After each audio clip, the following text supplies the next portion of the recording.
Here's 13 misconceptions that I'm going to debunk from my over 20 years of dealing with the Philippines. Number one, cost of living. A lot of people say, yeah, Philippines is cheap. I'll tell you straight up, it's not cheap. It's cheaper than other places around the world and maybe from the Western countries that you came from. I came from the USA. But it's just cheaper because the cost of living is less. It's just a different lifestyle. So if you come here with your Western amenities, thinking that you're going to get what you're going to get in the Philippines and pay less, you're not. You're probably going to pay more. And then if you look at how the Filipino people live, when inflation hits, it affects them. We just had an election. A new president's going to come into office. The dollar's strong right now, the US dollar. Euro's strong right now. The dollar's strong compared to everywhere else in the world. It makes their money not go as far. Next, I want to talk about the infrastructure of the Philippines. Now, you may have heard, oh, the construction isn't as good. I hear people all over the place saying like, oh, I built buildings in the Philippines. They don't build buildings as well as other places in the world. Now, the difference is it depends on where you go, because there's a lot of new construction and development. You look at BGC, look at Alabang, you look at all the places throughout the Philippines that maybe you'll travel to. And I've been to Cebu City, all the different places, Davao City, where the infrastructure is strong. Have you been to Iloilo before? All these places have great infrastructure, great buildings. And there's a trajectory where the Philippines is going, where it's going to be even better and better over time. Next, I want to talk about crime and the safety in the Philippines. Many people think the Philippines is dangerous. Now, there's some parts, but name me any part in, let's say, the USA, like where I came from, that doesn't have dangerous parts. Yeah, of course there's dangerous parts. People get kidnapped in the USA just like they get kidnapped in the Philippines. People get kidnapped all over the world just like they get kidnapped in the Philippines. But I'll tell you that there's dangerous parts, but most people, when you come to the Philippines and you know where to go, you feel safer than a lot of other places. You hear about Mindanao and you hear about, there was a phrase saying Mindanao is where foreigners go to die. That's what I'm saying. These are myths. This is why I'm here to talk about it, because the situations that you hear about foreigners and getting hurt and stuff like that, that's typically, it's because they were in the wrong place at the wrong time. So always consider that it's not what you hear. You have to actually be here. Another misconception that I hear is about the culture. When you go to another place that's foreign to you, you should culturally adapt, right? So I look at the lifestyle that foreigners live in the Philippines, and it's not the local lifestyle of the Philippines in most cases. It's what they've adapted to somewhat, but they brought a lot of their customs and traditions that they're used to over to the Philippines. And unless you're able to adapt and get used to all the festivals and things that go on in the Philippines, yeah, you will suffer. That misconception could be true. But I'll tell you that in most cases, it's not true.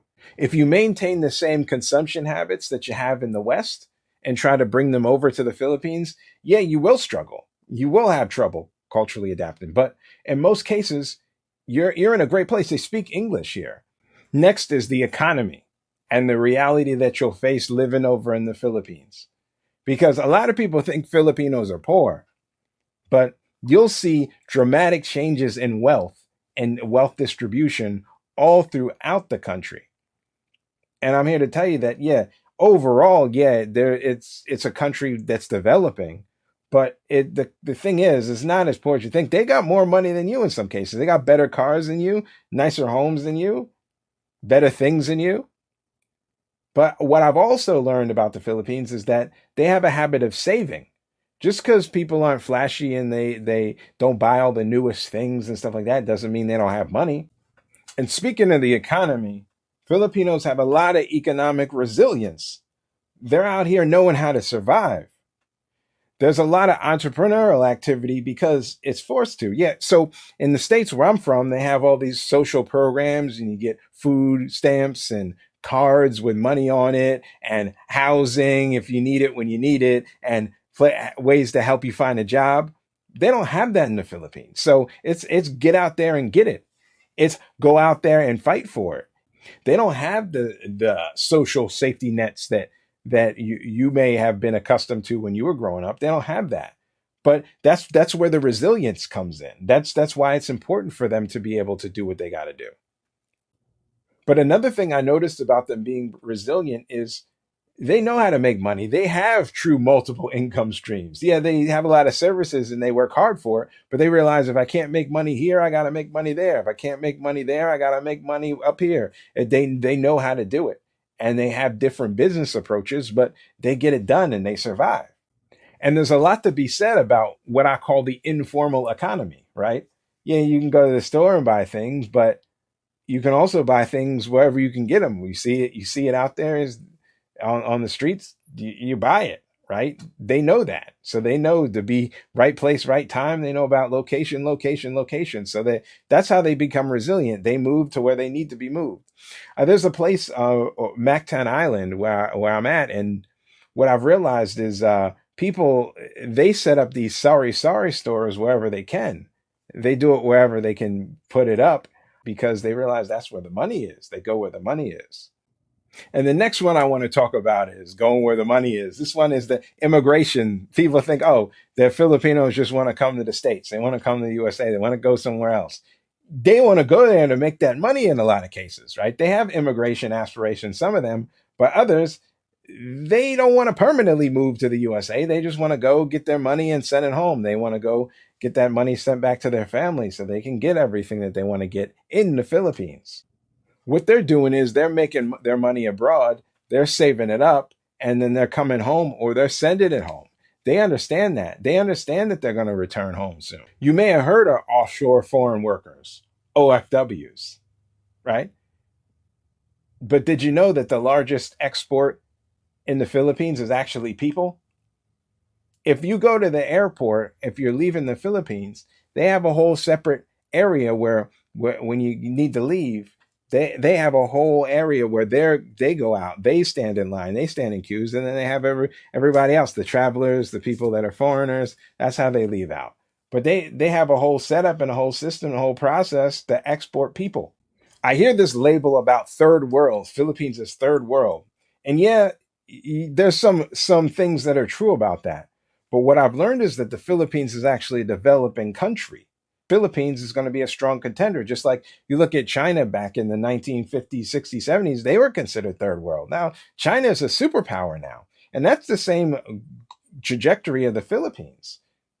It's no longer just third world. It's a developing country. They have ongoing construction, ongoing development. You go there, you could see the pictures online. You could see the video. I could show you some here. It's lots of growth, lots of development. And China was like that a long time ago. They were looking like, hey, this is third world, but no longer is that the case in a lot of places in China. The next one is class perception. And then there's a gap between the two. But what I've realized is there's a big disconnect between wealth and that you see and wealth that you don't, true wealth. When I travel around, I notice that the people that I truly know that have money, they don't show it. They understand the difference. They understand that they got to keep to themselves in some cases. And they know that people are struggling out there and they're saving for their families, or they're just trying to live how they want to show people how they live. And they know that behind closed doors, they can live how they want. In the West, we have these indicators of what wealthy is and wealthy isn't. For that, it's a whole different mindset there. They understand what they need to do in order to keep their money and to grow their money effectively, and what it really means to grow true wealth. Another thing I learned is about the educational system. The education here is strong. You have gas station attendants, people working in food services, people in all different types of employment. They have college degrees. They had to go through a lot just to get that job. Next, what I hear is about how men are this way and women are that way. They have these certain gender roles that they think are in the Philippines. It's not. I've heard a lot. They say, "Oh yeah, the women there are gold diggers." You sure? Because in the States, when I see the videos and I talk to women, I hear them say, "Oh, I want a man that makes 200,000 a month," or sometimes they're like 30,000 a week, right? And that's nowhere near what the average man or even above average man makes. But that's what they're demanding, and they're saying. You come and meet a nice woman in the Philippines, you'll see that they're just looking for somebody to take care of themselves. There's somebody that can help pay the bills and keep food on the table so that they can keep a happy household and have children and have a family and take care of their family. They just want a little bit above the basics to be happy. And they, of course, there's more icing on the cake, but they don't have these outrageous demands that you see in the West. Show me a place in the world, a country without gold diggers, and I'll move there. I'll be there the next day if you show me that. Seriously. But it doesn't exist. There's gold diggers everywhere. But I'm just here to tell you that there's a different mindset there. There's a mindset of that they're like, okay, this person's a provider. This man can provide for me. That's good enough. That's what I want. That's what I need. And they don't have these unrealistic expectations. The next thing I want to talk about is work ethic, right? I heard of these phrases like lazy Filipinos. I've been hiring from the Philippines for over 20 years. I know they're definitely not lazy. They're some of the best workers in the world, some of the best people in the world. They got the culture down. They got the logistics down. They got the linguistics down. They understand how to be productive. They understand how to make the best of your business. They aren't lazy. The majority of Filipinos are not lazy. What they understand is what work is and what work isn't. And when they're working, they're working. And when they're off work, they're off work. They're relaxing. They're preparing for the next time they got to go to work. The Philippines, it's very customary to work 6 days a week. They aren't lazy. They're just laid back. They understand what it means to take a rest. But they know when they're at work, they're working. And this leads me to the last point. They have community values. They understand what being in a community is, and they're community based. They have a community mindset. A lot of the things that we need in the States, I see in the States that things are divided. Here they don't think like that. Yeah, they have their differences, and they have beliefs and things that they say that one person says and another person says, and but they still come together and they have that community around themselves because they prioritize family and having a social life. All right, and that's it. I'm happy that I got to talk to you about this, and so you understand, because this is somebody that truly understands it, because I've been doing it for 20 years, back and forth out here, and I get it. Lived here long periods of time, and I understand what it truly means to be out here and to live out here. All right, I love talking to you. I'll see you in the next video. Of course, you can always help me out by liking, subscribing, because I'll be back at you again very shortly with another banger. Looking forward to speaking with you again. Peace.